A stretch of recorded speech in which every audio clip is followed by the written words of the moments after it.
യേശു കർത്താവിൻ്റെ നാമത്തിലുള്ള സ്നേഹവന്ദനത്തെ അറിയിക്കുന്നു. വിശുദ്ധ വേദപുസ്തകത്തിൽ ഏറ്റവും ശ്രേഷ്ഠമെന്ന് ഞാൻ കണക്കാക്കുന്ന ഒരു അധ്യായത്തിൽ ഒരു വാക്യത്തിൽ നിന്നും തുടങ്ങുവാൻ ഞാൻ ആഗ്രഹിക്കുകയാണ്. വെളിപ്പാട് പുസ്തകം 4-ാം അധ്യായം അതിൻ്റെ 1-ാം വാക്യം. വെളിപ്പാട് പുസ്തകം 4:1. അനന്തരം സ്വർഗത്തിൽ ഒരു വാതിൽ തുറന്നിരിക്കുന്നത് ഞാൻ കണ്ടു. സ്വർഗത്തിൽ വാതിൽ തുറന്നിരിക്കുന്നത് ഞാൻ കണ്ടു. കാഹളനാദം പോലെ എന്നോട് സംസാരിച്ച് കേട്ട ആദ്യത്തെ ശബ്ദം, ഒരു ശബ്ദം, കാഹളനാദം പോലെ ഒരു ശബ്ദം ഞാൻ കേൾക്കുകയാണ്. സംസാരിച്ച് കേട്ട ആദ്യത്തെ ശബ്ദം എന്നോട് ആ ശബ്ദം എന്താന്ന് പറയുക, ഇവിടെ കയറി വരിക, മേലാൽ സംഭവിക്കാനുള്ളത് ഞാൻ നിനക്ക് കാണിച്ചു തരും എന്ന് കൽപ്പിച്ചു. ഇവിടെ കയറി വരിക, ഇനിയും എന്ത് സംഭവിക്കാൻ പോകുന്നു എന്നുള്ളത് ഞാൻ നിനക്ക് കാണിച്ചു തരും. പറഞ്ഞേട്ട. അപ്പൊ ആ അധ്യായത്തിന്റെ തുടർഭാഗങ്ങൾ നിങ്ങളിലേക്ക് എത്തിക്കാനല്ല ഞാൻ ആ വാക്ക് കൊടുത്തത്. പകരം നിങ്ങളോട് ദൈവത്തിന്റെ ഒരു ശബ്ദം, ദൈവത്തിന്റെ ഒരു ആലോചന നിങ്ങളിലേക്ക് പകരുവാൻ ഞാൻ ആഗ്രഹിക്കുകയാണ്.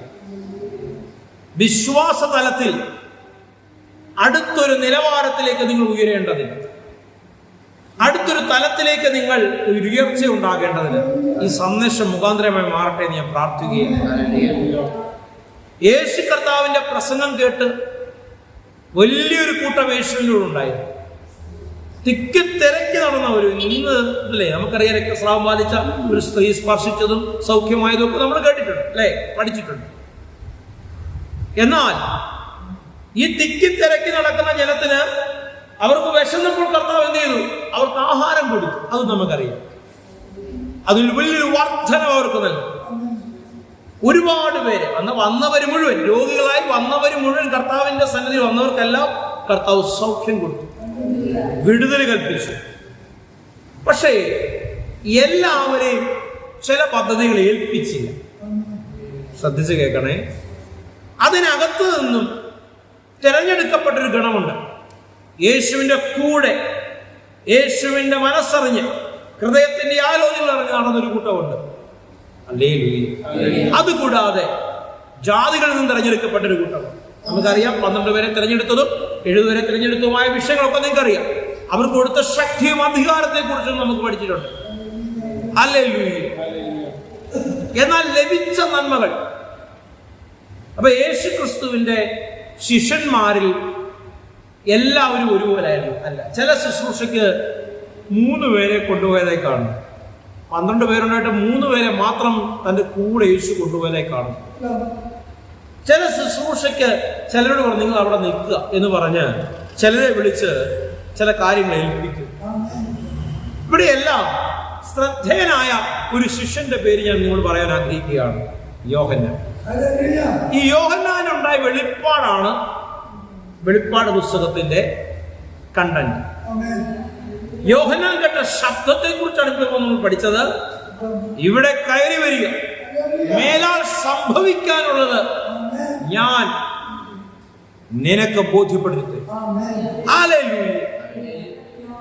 ലോക ചരിത്രം പഠിച്ചാൽ യോഹന്നാനെ ഇല്ലായ്മ ചെയ്യുവാൻ ഒരുപാട് പദ്ധതികൾ അന്നത്തെ ഭരണകൂടം സ്വീകരിച്ചു.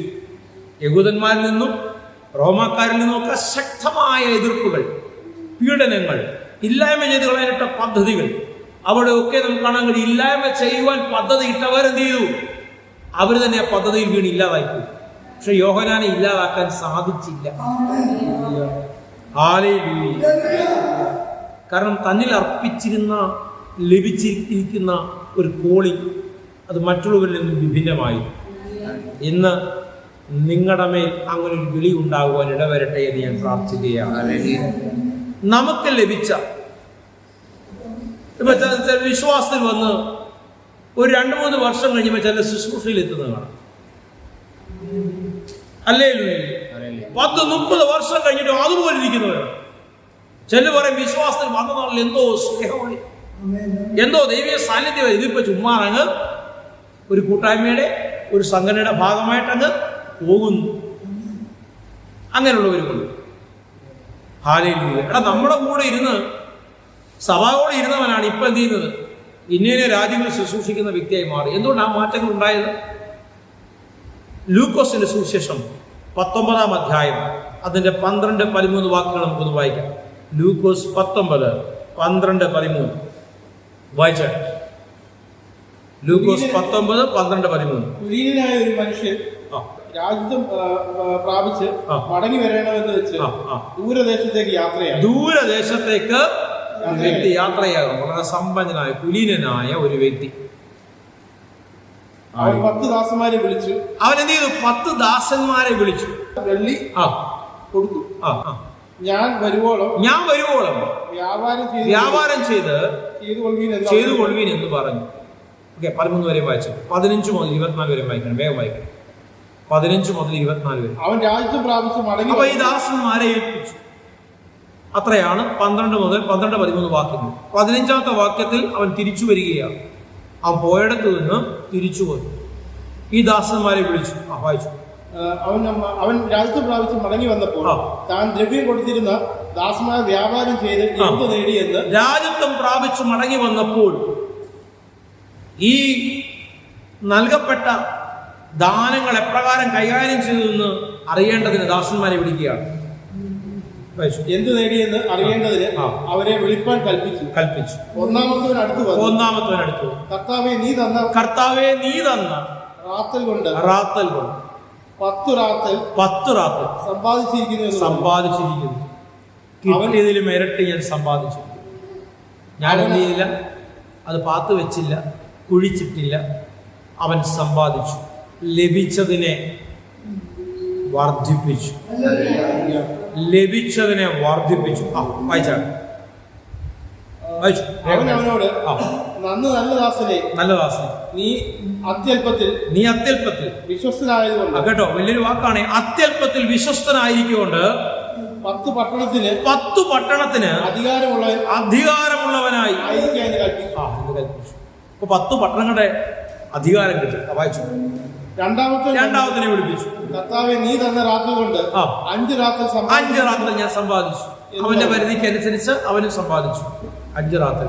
നീയും 5 പട്ടണങ്ങൾക്ക് അധിപനായിരിക്കുക. ഈ 5 പട്ടണത്തിന് മേൽവിചാരകനായിരിക്കുക എന്ന് അവനോട് കൽപ്പിച്ചു. മറ്റൊരുവൻ വന്ന് കർത്താവേ ഇതാ നിന്റെ റാത്തൽ. ഞാനത് ഒരു ഉറുമാലിൽ കെട്ടി വെച്ചിരുന്നു. നീ വിതയ്ക്കാത്തത് എടുക്കുകയും വിതയ്ക്കാത്തത് കൊയ്യുകയും ചെയ്യുന്ന കഠിന മനുഷ്യനെന്ന് എനിക്കൊരു അറിവുണ്ട്. നീ ചോദിക്കുമെന്ന് എനിക്കറിയാം. ഞാൻ അതുകൊണ്ട് അത് കുഴിച്ചിട്ടു എന്നല്ല ഇവിടെ പറയുന്നത്. ഉറുമാലി കെട്ടി. 2 സുവിശേഷങ്ങളിൽ എടുത്തിനകത്ത് ആ ഭാഗങ്ങളിൽ വ്യത്യാസമുണ്ട്.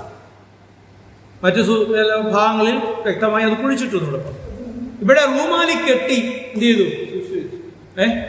സൂക്ഷിച്ചു വെച്ചത്. രണ്ടും ഒരേ പ്രവർത്തിയല്ലേ? അത് എഴുത്തിനുള്ള വ്യത്യാസമാണ്. വായിച്ചാൽ നീ വിതയ്ക്കാത്തത് എടുക്കുകയും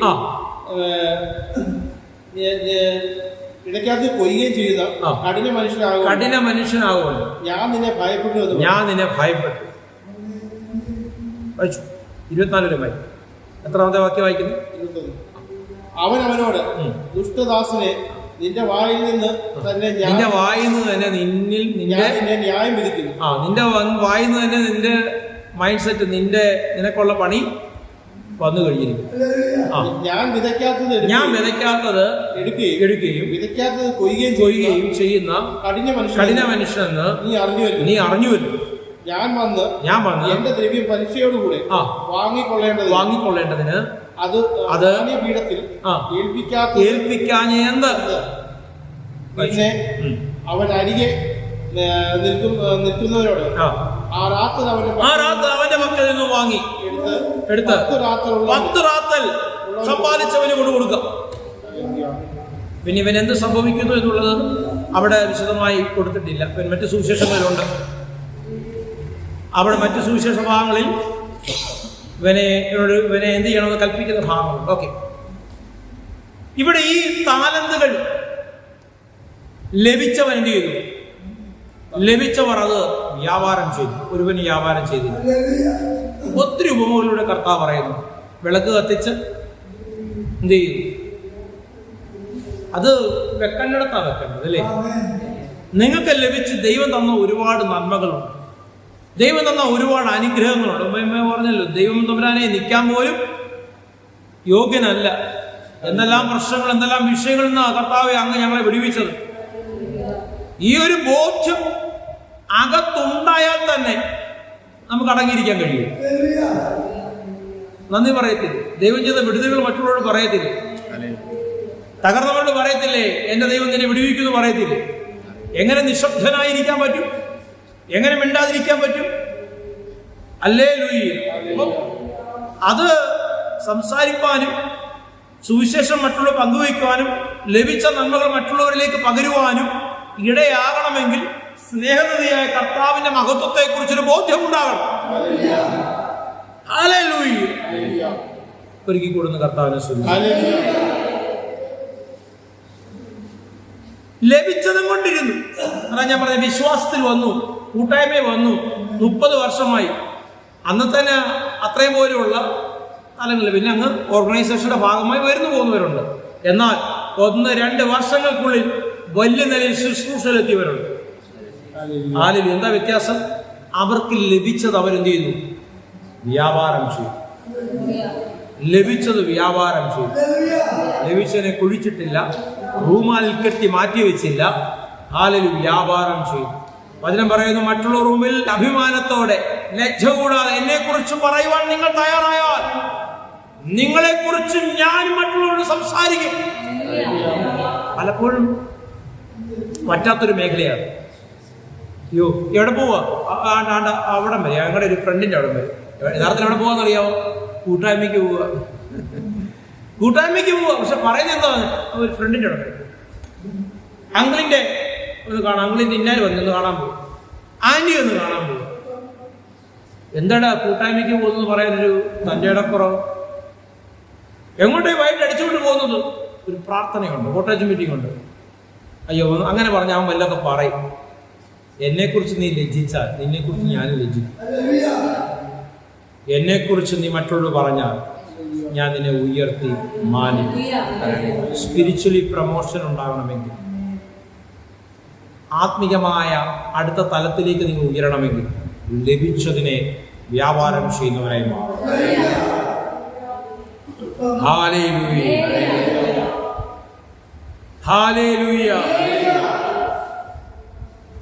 അവിടെ എന്റെ ഇന്ന സ്വഭാവങ്ങൾ മാറിയെന്ന് ചിന്തിക്കാൻ പോലും സമയം കിട്ടത്തില്ല. വ്യാപാരം ചെയ്തുകൊണ്ടിരുന്നത് ചിലപ്പോൾ ചിന്തിക്കുമ്പോൾ, അയ്യോ ഞാൻ എന്തെല്ലാം തരത്തിലുള്ള പണികളിലൂടെ നീങ്ങിയത്, ഞാൻ ഇങ്ങനെ മാറിയല്ലോ എന്ന് ചിന്തിക്കുവാൻ സാക്ഷ്യം പറയാനിട വരും. കാരണം ശ്രദ്ധ മുഴുവൻ എവിടെയാണ്? ദൈവം നൽകിയ കൃപയും കൃപാവരവും. അതിനെ നിങ്ങൾ ഉപേക്ഷയായി വിചാരിക്കുന്നു. നിങ്ങൾക്ക് ലഭിച്ച ദൈവികമായ അനുഗ്രഹങ്ങളെ, നന്മകളെ, ആയുസ്സിനെ, ജീവിതത്തെ, കുടുംബത്തെ, തലമുറകളെ ഉപേക്ഷയായി വിചാരിക്കുന്നു. ശ്രേഷ്ഠമേറിയ ദൈവിക അനുഗ്രഹങ്ങൾ. സ്പിരിച്വലി ഗിഫ്റ്റ്സ് മറ്റൊന്നാണ് അല്ലേ? 5 ഫോൾഡ് മിനിസ്ട്രിയെ കുറിച്ച് നിങ്ങൾക്കറിയാം. അതൊക്കെ നമ്മൾ ചർച്ചിൽ പങ്കുവച്ചിട്ടുള്ളതാണ്. ഈ 5 തരത്തിലുള്ള ശുശ്രൂഷകളിലേക്ക് ഒരു വ്യക്തി എത്തപ്പെടണമെങ്കിൽ, അല്ലെങ്കിൽ പോട്ടെ ആത്മീയ അധികാരമുള്ളവനായി മാറണമെങ്കിൽ ലഭിച്ചതിൽ വ്യാപാരം ചെയ്യുന്നവനായി മാറണം. അപ്പോ അങ്ങക്ക് വേണ്ടി ഇനി ഞാൻ എന്താ ചെയ്യേണ്ടതെന്ന് ചോദിക്കുന്നവനായി മാറണം. ഹല്ലേലൂയ. അങ്ങനെയുള്ളവരുടെ മേൽ ദൈവത്തിന്റെ അബണ്ടന്റ് ബ്ലെസ്സിംഗ്, പരിധി വെക്കാൻ പറ്റാത്ത, ഇന്നടമോ ഇന്നടമെന്ന് പറയാൻ പറ്റാത്ത തലത്തിലുള്ള കവിഞ്ഞൊഴുകുന്ന അനുഗ്രഹം അങ്ങനെയുള്ള ജീവിതത്തിൽ വെളിപ്പെടുക തന്നെ ചെയ്യും. അങ്ങനെ എൻ്റെ ഭാഷ പറഞ്ഞാൽ അങ്ങനെയുള്ളവർ കർത്താവിന്റെ സ്നേഹത്തെ തിരിച്ചറിഞ്ഞവൻ ഭൗതിക ബെനിഫിറ്റുകൾക്ക് വേണ്ടിയുള്ള പ്രാർത്ഥന തന്നെ നിന്നുപോകും. കാരണം അവൻ ഒറ്റ വിഷയത്തിലെ ശ്രദ്ധ വെക്കുന്നുള്ളൂ. എന്റെ യേശു കർത്താവിന്റെ കണ്ണു കലങ്ങുന്നത് ഞാൻ ചെയ്യത്തില്ല. എന്റെ കർത്താവിന് വേണ്ടി എനിക്ക് എന്തെങ്കിലും ചെയ്യാൻ പറ്റും, ഞാൻ ചെയ്യും. ആ സ്നേഹത്തെ ഞാൻ അറിഞ്ഞതാണ്. ആ തലത്തിൽ നിലപാടുള്ളവനെ ദൈവം ഉയർത്തി ഉയർത്തി ഉയർത്തി മാനിക്കുക തന്നെ ചെയ്യും. അങ്ങനെയുള്ള വാലല്ല, തലയായി മാറും. ഒരാമയും പറഞ്ഞാൽ ഈ പറഞ്ഞ വിഷയങ്ങളെ ഭൗതിക തലത്തിലെടുക്കരുത്. എന്നാൽ ഭൗതിക തലത്തിൽ നിന്നുകൊണ്ടും ചില വിഷയങ്ങളെ കണക്കാക്കുന്നവരോട് ഞാൻ പറയുന്നു, ദൈവം തരുന്നതിനെ കവരുവാൻ ആർക്കും കഴിയത്തില്ല. എന്നാൽ നീ ഉണ്ടാക്കിയെടുത്തത് നിന്റെ ലോകത്തൊരു ചിന്ത എന്തിനേക്കെങ്കിലും കുറിച്ചുണ്ടെങ്കിൽ അത് കവർന്നെടുക്കും. എന്റെ പരിശ്രമം കൊണ്ട്, എന്റെ ഹാർഡ് വർക്ക് കൊണ്ട് വീണു പോകാൻ അത് മതി. ദൈവമേ, നിന്നതല്ല, ഞാൻ നിന്നതല്ലപ്പാ, നീ എന്നെ നിർത്തിടപ്പാ. ഈ കണ്ണുകൾ എന്തിനു വേണ്ടിയുള്ളതാണ്? അങ്ങയ്ക്ക് വേണ്ടിയുള്ളത്. എൻ്റെ ശരീരത്തിലെ ഓരോ ഓർഗൻസ്, ഓരോ അവയവങ്ങൾ അപ്പന് വേണ്ടിയിട്ടുള്ളതാ, അപ്പന് വേണ്ടിയിട്ടുള്ളതാ. ഇതിനെ ഞാൻ അയോഗ്യമായി വിട്ടുകൊടുക്കുകയില്ല. ഹല്ലേലൂയ പറയാൻ തന്റെ ഇടമുണ്ട്. എന്നെ കാണിക്കാൻ വേണ്ടി ഗ്ലോറി പറയരുത്, എന്നെ കാണിക്കാൻ വേണ്ടി സ്തോത്രം പറയരുത്. നിന്നെ കാണുന്നൊരു കർത്താവുണ്ട്. നീ കേട്ട വചനം അനുസരിച്ച് നിന്നോട് ചോദ്യം ചെയ്യുന്ന പരിശുദ്ധാത്മാവുണ്ട്. എനിക്ക് നിൽക്കാൻ പറ്റുന്നില്ല മാസ്റ്റർ, ഞാൻ എത്ര ശ്രമിച്ചിട്ടും അതാ വരുന്ന പ്രശ്നം. ശ്രമം മാറ്റിവെച്ച് പരിശുദ്ധാത്മാവിൽ ആശ്രയം വെച്ച് കർത്താവിന്റെ സ്നേഹത്തെ നീ തിരിച്ചറിഞ്ഞാൽ നിന്നെ അവൻ ഉയർത്തി മാനിക്കുക തന്നെ ചെയ്യും. കണ്ണുകളടയ്ക്കാൻ പ്രാർത്ഥിക്കും. അരിമനാഥ, പ്രിയപിതാവേ, ഈ തലവണങ്ങിയിരുന്ന എല്ലാവരെയും യേശു ക്രിസ്തുവിന്റെ അധികാരമുള്ള നാമത്തിൽ അനുഗ്രഹിച്ച് പ്രാർത്ഥിക്കുന്നു. സകല മേഖലകളിലും ക്രിസ്തു മുഖാന്തരം ജയമുണ്ടാകട്ടെ. വലിയ മറുപടികൾ സകലയും ഉറപ്പിക്കുന്നതിനെ ഓർത്ത് സ്തോത്രം, ശക്തീകരിക്കുന്നതിനെ ഓർത്ത് സ്തോത്രം. തമ്പുരാന്റെ അധികാരമുള്ള നാമത്തിൽ തന്നെ. ലാസ്റ്റ് ടൈം മിനിസ്റ്റർ ബ്രൈറ്റ് ചർച്ചിന്റെ പ്ലാറ്റ്ഫോമിൽ നിന്നുകൊണ്ട് ഞാൻ വിളിച്ചു പറയുക, നിങ്ങൾ ദൈവത്തെ അറിഞ്ഞു, ദൈവത്തെ അനുഭവിച്ചു, ദൈവ സ്നേഹം എന്നൊന്ന് തിരിച്ചറിയാൻ ഇടവന്നു എങ്കിൽ നിങ്ങൾക്ക് അടങ്ങിയിരിക്കാൻ കഴിയത്തില്ല. അപ്പോൾ തമ്പുരാനെ, ദൈവമേ, അങ്ങയ്ക്ക് വേണ്ടി ഞാൻ എന്തു ചെയ്യണമെന്ന് ഒരു ചോദ്യം നിന്നിൽ ഉയർന്നാൽ നീ ആത്മീയമായി വളരാൻ തുടങ്ങും. ആത്മീയമായി വളരുന്നവരായി നിങ്ങൾ മാറട്ടെ എന്ന് പ്രാർത്ഥിക്കുന്നു. ദൈവത്തിന്റെ കൃപ നിങ്ങളുടെ കൂടെ ഉണ്ടാകട്ടെ. ആമേൻ, ആമേൻ.